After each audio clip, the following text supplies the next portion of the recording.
Hey everybody.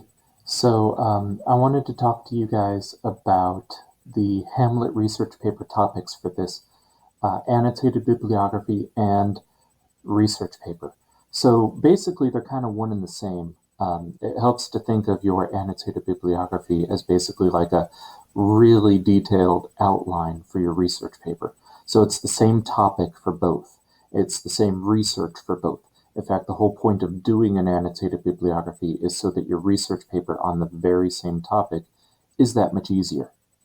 So that being said, I have a list of 10 topics for you.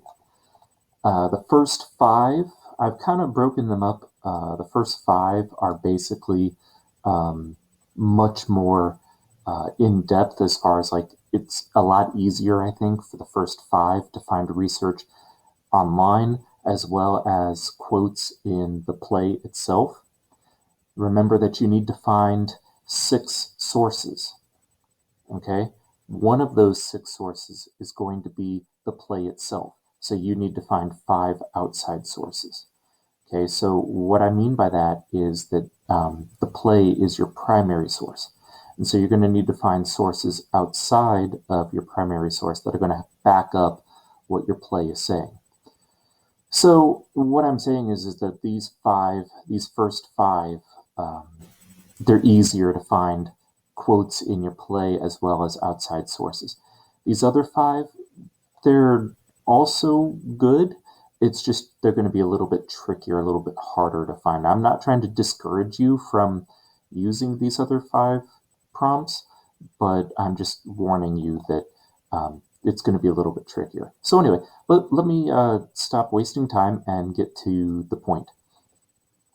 Okay, so this first one, Shakespeare is noted for his masterful use of comic elements. I'm not going to read these to you, you can read them.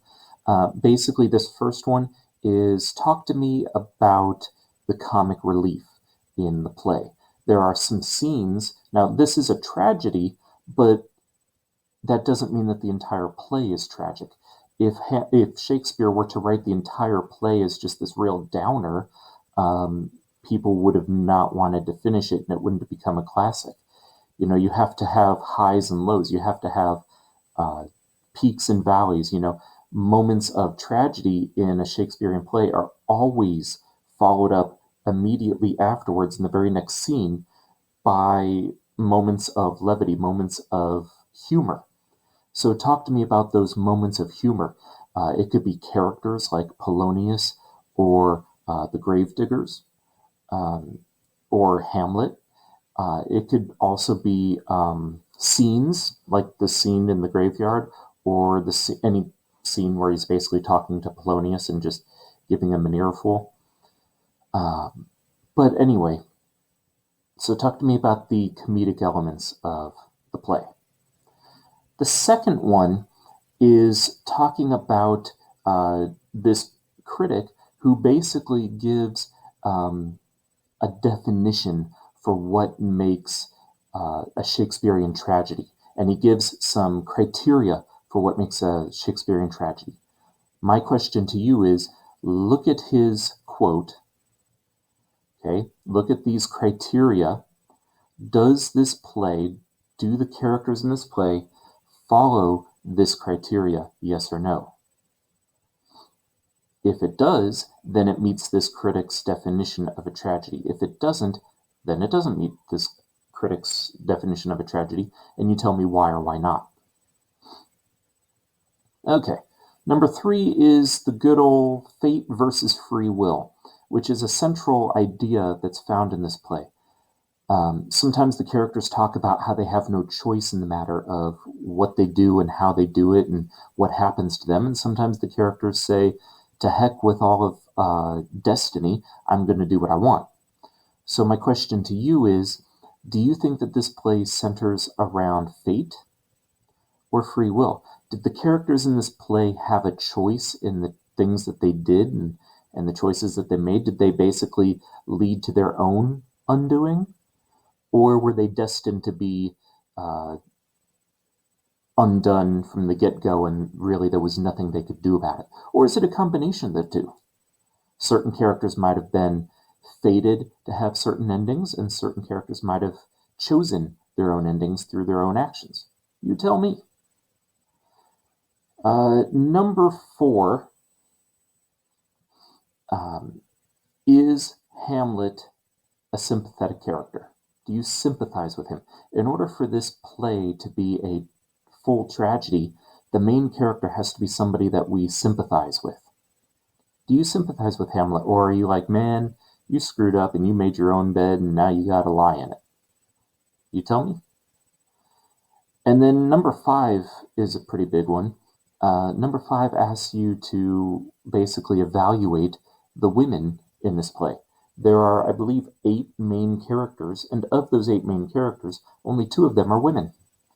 So how does Shakespeare treat these women?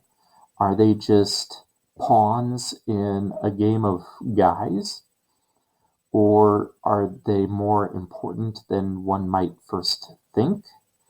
Or are they actually more useful and intelligent and capable than we're first led to believe?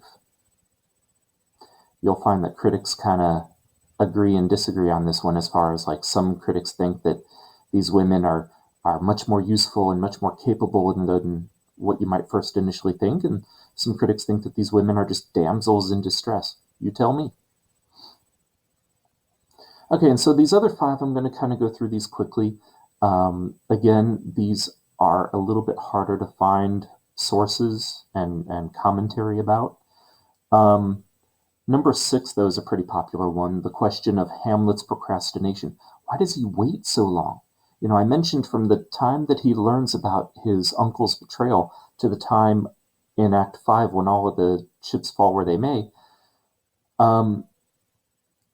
it's like 9 months. So, you know, when he first finds out about his uncle's betrayal, he's like, I'm not going to think about anything but revenge. So if that's the case, then why did he take 9 months to get his revenge? Number 7, those of you that are kind of theater buffs might like this one. This one is asking you to talk about the use of theater and how this play works as far as a stage production, how it was designed to be stage friendly, and also to focus on the play within the play. So basically any theater elements to this play. Number 8 is this obsession with suicide. And this idea of life versus death. Talk to me about the theme of life versus death in this play. Why is everybody so focused on it? Why is Hamlet especially focused on life versus death? How does this attitude towards death influence his actions or inactions? Number 9, take a character or 2, and or maybe even 3 characters, and do character studies on them. Okay, do a deep dive into what makes them tick. How are they used in the play, their strengths, their weaknesses, motivations, desires, needs, fears. You know, do a deep dive into their character. Compare and contrast them against one another. And then number 10 is, do you think Hamlet would have made a good king? Why or why not? Talk to me about the king, what makes a good king, what are some kingly attributes, and does Hamlet possess these things? What evidence do you have from the play to demonstrate them? And that's it. So pick one of these prompts, and that's your assignment.